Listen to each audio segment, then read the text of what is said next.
Hi, I'm Josh, the founder of the Accountability Group, and today we'll be reading from Just for Today, part of our daily readings, and this is August 5th, The Shape of Our Thoughts. I am missing something, and that is the fact that even though this is August 5th, it's actually August 13th, and I'm playing catch up. So I'm doing these in batches each day to finally catch up before I move into my new place on the 29th. And all of this will be somewhat similar, but somewhat different. Because this is a really big banner that I have like sides of it tucked behind my bookshelves. So I probably ordered way too big of a banner, but that's okay. I'll use it for booths and stuff like that at conventions and other things. Anyway. Let's get into the reading. Just for today, August 5th, The Shape of Our Thoughts. By shaping our thoughts with spiritual ideals, we are freed to become who we want to be. Basic text, page 105. Addiction shaped our thoughts in its own way. Whatever their shape may once have been, they became mishappen once our disease took full sway over our lives. Our obsession with drugs and self-molded our moods, our actions, and the very shape of our lives. Each of the spiritual ideals of our program serves to straighten out one or another of the kinks in our thinking that developed in our act of addiction. Denial is counteracted by admission, secretiveness by honesty, isolation by fellowship, and despair by faith in a loving higher power. The spiritual ideals we find in recovery and restoring the shape of our thoughts and our lives to their natural condition. And what is the natural condition? It is the condition we truly seek for ourselves, a reflection of our highest dreams. How do we know this? Because our thoughts are being shaped in recovery by those spiritual ideals we find in our developing relationship with the God we know we have come to understand in NA. No longer does addiction shape our thoughts. Today our lives are being shaped by our recovery and our higher power. Just for today, I will allow spiritual ideals to shape my thoughts. In that design, I will find the shape of my own higher power. I really like that one because I am really big on Eastern philosophy and meditation. If you talk to my sponsor, we were talking about, at the end of the year, like you get your Spotify playlist or whatever, and we didn't really talk about like who our top artists were, but he was asking me, I know you meditate a lot, like what did Spotify say, like how long did you meditate? And it was something crazy, like 22,000 hours over the course of a year, 22,000 minutes over the course of a year. And I was just like, yeah, I don't know. I meditate a lot. I meditate in the morning, I meditate at lunch, and I meditate when I go to sleep. So, meditation has always been a big part of me. And I think, this line right here, denial is counteracted by admission, secretiveness by honesty, isolation by fellowship, and despair by faith in a loving higher power, are critical. They're part of our spiritual ideals. Like they shape our spiritual thoughts. Like, honesty is important. Willingness is important. All of these things are part of what helps us stay in between the guardrails and stay in recovery and on the road of recovery. I mean, I've been in recovery listening and working the program, but the only way that that's worked is because I've been intentionally willing to throw myself into this program. That's what it finally took. I don't think I had a bottom. That's the scary thing. That's the really scary thing, is that I still think I have at least one, because it could kill me, but I think I have runs left in me, and that's a scary part to me. Like, I talked to my sponsor about that, and I was like, listen, we're gonna have to talk more about this like next week, in person. And I don't mean over Zoom, I don't mean on the phone, I mean face to face. If we need to wear masks, whatever, I don't care. But like, we need to talk about this, because right now I'm in a good place. I was sober yesterday, I was sober the day before that, months before that, beyond, so on and so forth. So far, I'm just taking it a day at a time. I'm fighting for my 24 hours today.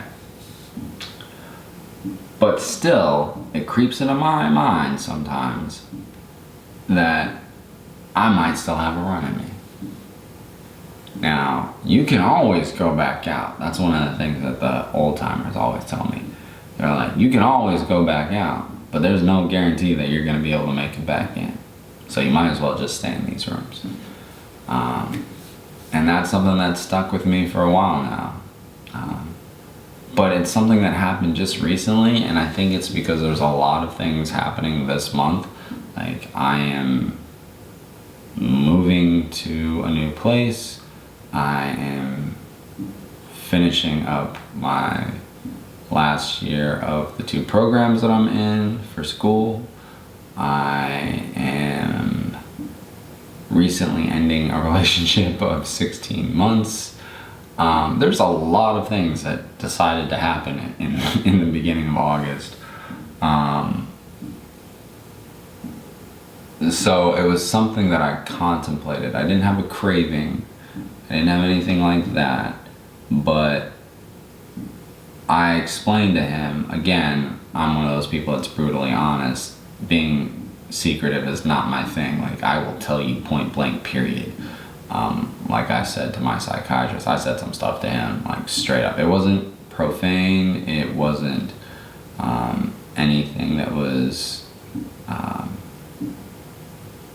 untactful. It was very diplomatic, but it was very matter of fact. He, that's neither here nor there. The point is, and the point of what I really got from this was, I will allow spiritual ideals to shape my thoughts. In that design, I will find the shape of my own higher power. And what that makes me think of is, today I am going for a long walk. I might even go grab my mother, or unfortunately my father has COVID, so he's isolating somewhere at his house, and my mom, she's sleeping in a different bedroom. So I guess I should call it their house. I mean, they've been married for 40 years. So, and then they waited to have me until later on in life. So I'm an only child. But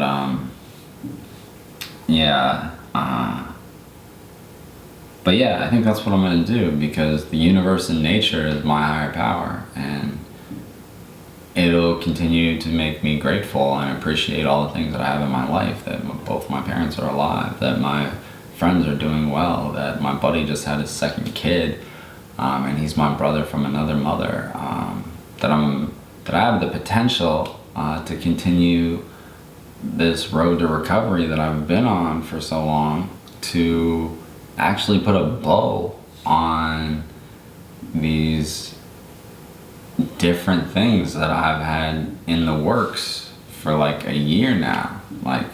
I just breathed it into the universe and said, this is some of the stuff that I want to accomplish this coming year, and my higher power has been giving me these gifts, and I'm very appreciative of it. I do not take them for granted.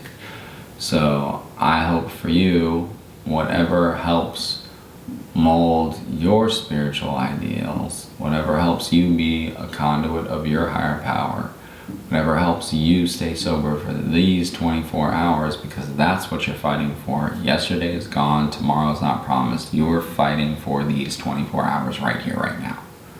That's what we're fighting for.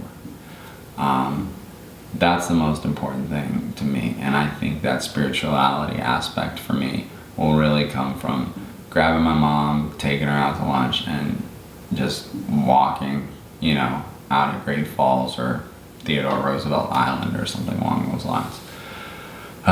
Anyway, and that's my hope for you. I hope I hope all of that comes true for you in some form or fashion, that you were able to get in touch with your higher power, that you were able to sit in your feelings, that you were able to better understand your own spirituality. With that, I hope that you subscribe to our channel, that you watch our videos, and please, definitely the most important thing to me is the comment section. It's an opportunity for us to hold one another accountable, for the newcomer to share what they're going through, what they might need help with, and for someone with time underneath their belt, or myself, to come in and share our experience, strength, and hope, and what's worked for us. What's worked for me is staying in the center of my fellowship, is staying in contact with my sponsor every day, and my grant sponsor like once every 2 weeks, generally to get more homework assignments. Whew, man, that guy is intense.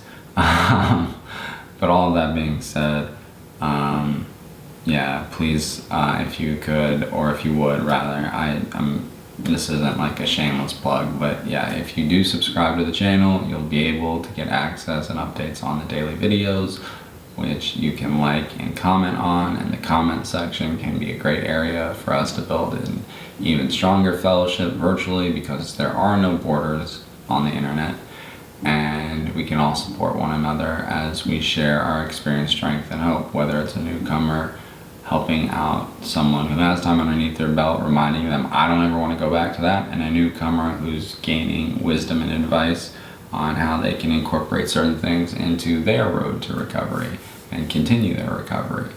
And all of this starts with one step. Don't think deep into the future, like, oh wait, I have to be sober for the rest of my life. No, you just can't drink today. You can't use today. Like, that's what goes through my head. But that's what I hope for all of you. So with that, I hope that you're safe. I hope that you stay safe, that you stay strong, and you stay sober. I'm Josh, the founder of the Accountability Group, and I'm Josh in recovery and vigilantly battling the diseases of addiction and mental health.